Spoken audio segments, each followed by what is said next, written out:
rencana sebelumnya itu. Makanya begini, itu. Ya kan tadi dijelaskan, izin Bang. Abang tadi kan Siap, berbicara. Maksud Bang Yahya, kenapa tadi kita tidak berbicara mengabaikan taruhlah kitab undang-undang hukum acara pidana? Ya, kenapa? Kita bicara soal kebiasaan. Enggak, justru kita itu jangan berbicara dari sisi kebiasaan. Kenapa demikian? Karena pada saat nanti masuk proses, misalkan P21 nih, perkara lengkap, masuk kepada kejaksaan, nanti setelah disidangkan itu, yang menjadi dasar pertimbangan dalam memutuskan ini.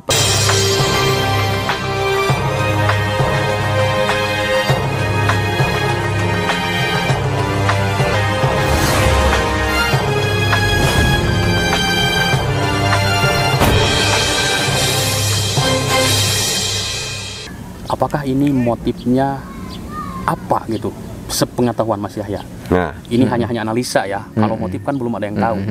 Silakan. Baik, Bang Jack, Bang Freddy Sudaryanto, Bang Heri Susanto, anggota dewan kita. Luar biasa. Amin. Subang, Silakan. ya. Subang. Insya Allah jadi. Amin. Asik, siap. Amin. Harus. Amin. Baik, ini begini Bang Jack. Motif ya. Bahwa kalau kita berbicara motif juga kita tidak lepas daripada hanya sebatas dugaan, ya Bang Jack ya. Iya. Kalau selama ini diduga kemudian motif itu ada, motifnya yang berangkat dari yayasan, apa? Perebutan keuangan, perebutan jabatan, struktural, atau bahkan di sini ada yang mengatakan juga, netizen juga banyak yang mengatakan adalah rasa sakit hati. Rasa sakit hati atas pembagian yang tidak sepadan. Ini dugaan ya. Kita berbicara dugaan. Lah, yang mana yang benar? Semuanya bisa jadi benar. Bisa A, bisa B, bisa C, semuanya bisa. Nah, kita hanya sebatas menduga karena ini yang bisa menentukan kepastian motifnya adalah pihak penegak hukum, dalam hal ini adalah kepolisian, Bang Jack. Nah, itu motif. Yang katanya ada motif di luaran itu, di luar keluarga terdekat itu adanya katanya cinta lah dan sebagainya. Itu juga memungkinkan. Namun nyatanya ini juga masih sebatas dugaan. Lagi-lagi kembali kepada pihak kepolisian yang punya wewenang untuk menentukan, Bang Jack. Begitu. Paham. Setelah kita semuanya, Om Freddy, Pak Heri, dan Mas Yahya dan saya sendiri mempelajari seluruh keterangan dari berbagai media massa, apakah ada intern keluarga di sini? Kalau kita mempelajari dari berbagai keterangan saksi, keterangan ya saksi-saksi kan begitu banyak ya. Kita ambil contoh mungkin saksi-saksi dari pihak keluarga. Ada nggak kira-kira analisa ini ya? Bukan kita berbicara yang sebenarnya begini, bukan. Ada nggak kira-kira masalah internal atau intern lah? Saya? Ya, silakan. Baik. Ya tadi kalau sebatas dugaan ya pasti. Dugaan ya. Pasti kita mengarah ke sana. Kita sebagai netizen pasti mengarah ke sana menduganya bahwa pastinya ada internal problem, masalah internal di dalam sebuah yayasan bisa jadi, dalam sekolah bisa jadi, dalam keluarga bisa jadi. Karena itu memungkinkan sekali, Bang Jack. Apalagi kemudian ditegaskan kembali oleh Ibu Kapolres saat itu, yang dahulu Ibu Sumarni, bahwa apa? Tidak ada tanda-tanda kunci yang rusak, pintu yang rusak, jendela yang didobrak, duit 30 juta Mas DU dan sebagainya. Sehingga ini indikasi patut diduga katanya adalah orang yang dekat, yang dikenal dekat dengan korban. Nah, ini yang kemudian akan bisa dikembalikan petunjuk ini kepada motif itu, Bang Jack. Motifnya adalah internal problem. Itu Kapolres juga menduga itu, Bang Jack. Apakah yakin dengan clue atau petunjuk yang dikeluarkan oleh AKBP Ibu Sumarni dulu? Saya sangat merasa yakin dengan apa ya terkait clue yang disampaikan oleh Ibu Sumarni ya, selaku Kapolres Subang saat itu ya. Kenapa yakin? Karena Ibu Sumarni itu sebelum menjadi Kapolres tentunya sudah menempati posisi-posisi yang bisa dikatakan strategis lah. Apakah itu soal penyidik ya, penyidiknya bukan tanpa ada alasan Ibu Sumarni menyampaikan hal itu. Saya tidak melihat dari sisi jam terbang dan pengalamannya dia aja ya, tapi tentunya sebelum dia menyampaikan hal itu kan dari Polres Subang yang di bawah pimpinan beliau itu sudah melakukan oleh TKP, sudah melakukan identifikasi, sehingga atas dasar tersebut ya beliau baru bisa memaparkan sesuai dengan apa yang tadi disampaikan oleh Bang Yahya. Ini kan hasil identifikasi, hasil olah TKP terkait misalkan tadi disampaikan tidak ada barang yang hilang, kunci tidak ada yang rusak. Jadi saya sangat yakin sekali apa yang disampaikan oleh Ibu Sumarni selaku Kapolres Subang saat itu adalah benar. Benar. Pak Freddy, aku mau bertanya ke Pak Freddy, kira-kira ini analisa ya Pak Freddy, bukan kita cerita yang sebenarnya. Ada nggak dalang kira-kira? Sudah mempelajari? Saya sudah ada di konten saya. Kalau apa namanya argumen sah-sah saja, bisa berbeda ya. Kalau saya mengatakan tidak ada dalang. Sama berarti. Saya Dalang juga dan analisa seperti itu. Eksekutor sama. Sama. Berarti menurut Pak Freddy tidak ada perencanaan atau spontanitas kah? Saya bilang spontanitas. Luar Tidak biasa. ada. Ya. Ini sekali lagi ini kan Analisa ya. dugaan, benar. boleh lah. Ya. Bisa benar, bisa salah 100% gitu. Mantap. Kan masing-masing punya analisa. Iya kan? lah, iya benar. Kalau saya sih memang spontanitas dan tidak terencana. Pak Heri. Kenapa kok bisa sebenarnya? Kok bisa rapi semuanya rapi? Ada perencanaan pasca eksekusi. Oh, sesudah dibunuh berencana gitu. Ada eksekusi perencanaan. Kalau saya pribadi Mantap. setelah melihat kejadian ini dan mempelajari sampai akhirnya kita kan hampir menginjak 2 tahun ya. Secara pribadi saya menganggap bahwa ini adalah sebuah pembunuhan yang berencana. Jadi sifatnya bukan insidental kan menurut saya. Kenapa saya mengatakan seperti itu? Karena kalau yang namanya insidental itu tidak akan terlalu mapping gitu loh. Nah ini kan ada kaitannya dengan sebuah bahasa bahwa kejahatan itu satu langkah lebih maju. Daripada kepolisian, ya kan? Tapi untuk sekarang gimana? Tapi untuk sekarang yang kalah? Untuk sekarang, ya intinya kan tadi udah disampaikan bahwa kejahatan itu lebih maju satu langkah daripada kepolisian. Intinya yang berada di depan siapa? Penjahat. Dari kalimat awal juga itu sudah tidak perlu ditanyakan lagi gitu. Tapi kita percaya sama pihak kepolisian akan mampu mengungkap kasus ini. Ini adalah persoalan waktu saja. Karena memang pihak kepolisian dalam hal ini sudah menggunakan kewenangannya dalam arti melakukan proses penyidikan dan penyelidikan. Tapi terkait kewenangan untuk menetapkannya saat ini belum dilakukan. Kenapa belum dilakukan? Karena memang belum ada 2 alat bukti yang masih dalam pencarian. Saya mau mencoba masuk ke situ ya. Apakah ini adalah sebuah perencanaan atau tidak? Mari kita kembali kepada undang-undang hukum kita. Pasal 340. Terkait undang-undang pembunuhan berencana. Awas nih. Konsepsi berencana di dalam 340 itu adalah adanya waktu tertentu, space waktu. Baik itu space waktu sebelum eksekusi maupun pasca eksekusi. Awas nih, ini yang harus kita garis bawahi.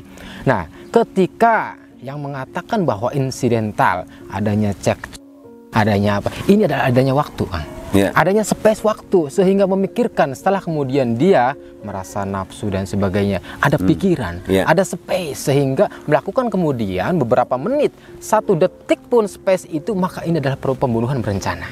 Awas nih ya, ini yang harus kita garis bawahi. Maka ketika misalkan sebuah contoh pelaku itu kesal dengan Ibu Tuti atau Amel saat itu, kemudian ada waktu jeda sejengkal, kemudian memikirkan untuk mengeksekusi, maka ini adalah perencanaan.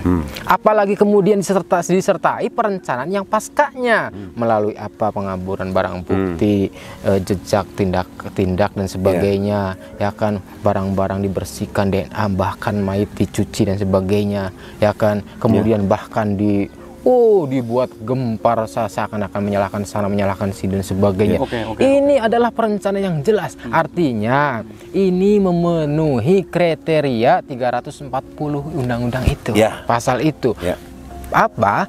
before dan afternya sudah ada space waktu tindakan itu, yaitu adalah kategori dalam undang-undang ini sebuah pembunuhan berencana. Begitu Bang. Boleh saya bertanya nggak? Oke siap. Boleh. Ini poin Kang Heri berencana. Ya. Bang Heri berencana. Siap. Ya. Si Bang Jack apa? Sama Tidak sama Pak berencana. Freddy. Tidak berencana. Iya. Insidental. Saya tanya. Kan tadi saya tidak berencana ya. Ya. Spontanitas. Ya. Sekarang saya tanya sama Kang Heri sama Pak ini. Siap. Pertanyaannya adalah pernah kira-kira ini pelaku orang dekat apa orang jauh? Kan tadi sudah kita Nah, dibahas. gini aja jawabnya jauh apa dekat gitu. Kalau untuk posisinya jauh dan dekat, kan kita juga belum mengetahui hal itu. Kan ini macam jawab aja, jauh apa dekat, orang dekat apa orang jauh gitu. Orang dekat juga banyak tafsirannya Om. Iya Nah, kan? enggak, saya tanya orang, ini kan analisa. Analisa. Orang dekat atau enggak? Jangan melebar dulu. Ya, makanya gini, saya tadi sampaikan, ini yang menjadi dasar dulu ya. Saya katakan orang dekat. Dasarnya apa? Sesuai dengan apa yang disampaikan oleh Ibu Ibu Sumarni. Kapolres Sumarni saat Iya. itu, gitu loh. Iya. Gitu. Orang dekat tuh misalkan siapa aja? Misalkan. Kalau orang dekat itu Orang kan dekat dari bahasanya secara umum. Iya, siapa aja? Dari almarhumah. Dari almarhumah. Iya, dari kedua almarhumah orang dekat siapa aja? Orang dekat itu Banyak. banyak sebetulnya. Iya, sebutkan saja. Ini orang dekat kan gampang sebutnya. Iya. Orang dekat mah gampang. Ya kalau orang dekat mah bisa dari sesuai dengan apa yang disampaikan oleh Klu kan. Iya. Dalam Klu yang disampaikan oleh Ibu Sumarni tidak menyampaikan bahwa bahasanya adalah keluarga. Betul. Kan kita gini secara ini, secara logika kalau kita orang dekat itu kan bisa orang terdekat dari almarhumah, Betul. bisa teman, Bisa pacar. nah itu maksud saya itu tanya. Kira-kira orang dekat ini siapa aja kira-kira menurut Kang Heri? Nah, kalau untuk lebih spesifiknya Saksi lagi, terperiksa aja. ya saksi terperiksa. Nah, sakit terusah. oke. Sekarang katakanlah orang dekat. Ya. Pertanyaan dengan tadi perencanaan. Perencanaan itu artinya sudah diprogram. Dan program perencanaan itu jauh-jauh hari. Betul? Ya. Sudah Enggak. direncanakan jauh-jauh hari. Enggak Itu juga. tadi disampaikan kan? Enggak juga.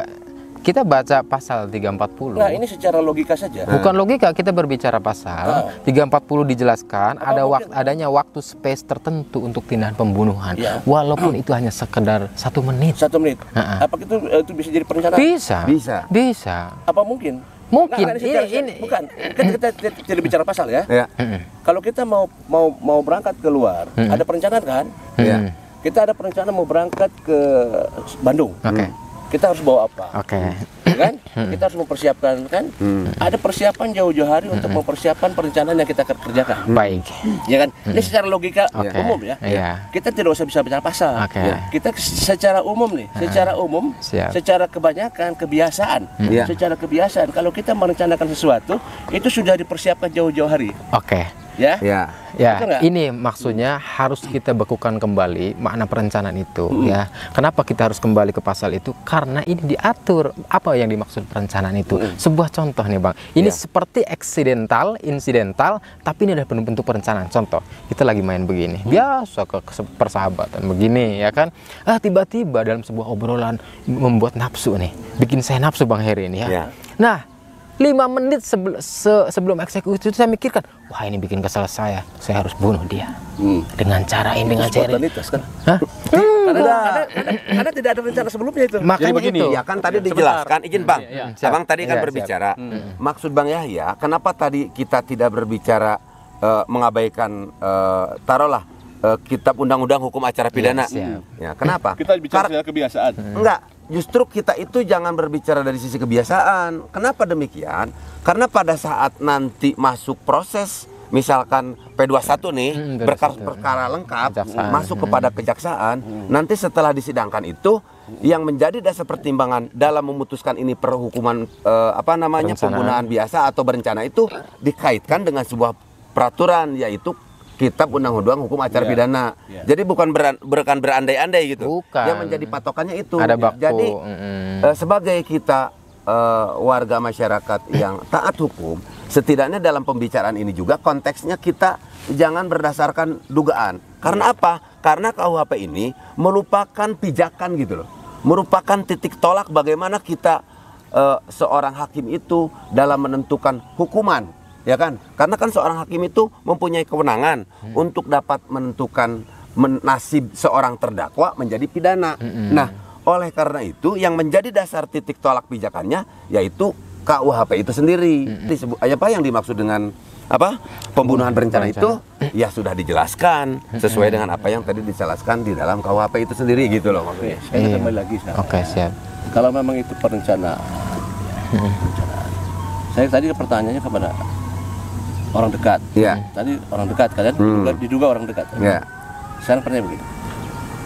Mungkinkah orang dekat melakukan perencanaan? Mungkin. Mungkin.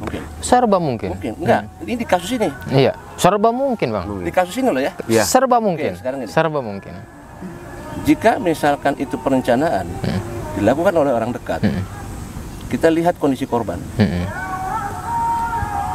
Kita lihat kondisi korban. Kenapa? Mungkinkah orang dekat merencanakan sesuatu dengan kondisi korban yang demikian? Mungkin apa tidak itu? Mungkin saja. Serba mungkin, Bang. Mungkin ya. Serba mungkin. Jadi mungkin ya. Iya, Jadi orang dekat melakukan perencanaan. Kalau begitu kita ambil kesimpulan sadis dong.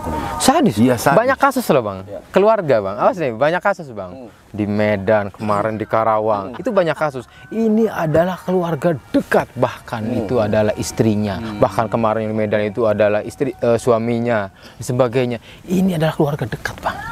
Ya, satu rumah, Bang. Tetapi kemudian dikenakan eksekusi pasal Undang-Undang Berencana 340 itu. Karena apa? Ada space, Bang. Waktu untuk berpikir sejenak, saya harus begini, saya harus menghilangkan jejaknya begini. Bagaimana abang berbicara tidak bentuk perencanaan ketika kemudian hasilnya sempurna. Tidak ada hasil yang sempurna tanpa bentuk perencanaan, Bang. Apa? TKP hancur, TKP semu, TKP susah ya Allah. Ini adalah bukti bahwa kasus ini adalah bentuk kasus perencanaan. Kita kembali lagi ke kasus Subang ya. Ya, Kasus Subang biar nggak melebar terjauh. Ya. Kasus Subang. Ini punya perencanaan. Ya. Orang dekat. Ya. Oke. Lihat kondisi korban demikian. Ya. Berarti sudah direncanakan untuk menghabisi korban. Ya. Orang dekat untuk menghabisi orang dekat. Ya. Orang dekat untuk menghabisi korban. Berarti kan direncanakan. Ya. Perencanaan ya. Orang dekat sudah merencanakan. Coba kita bayangkan sekarang.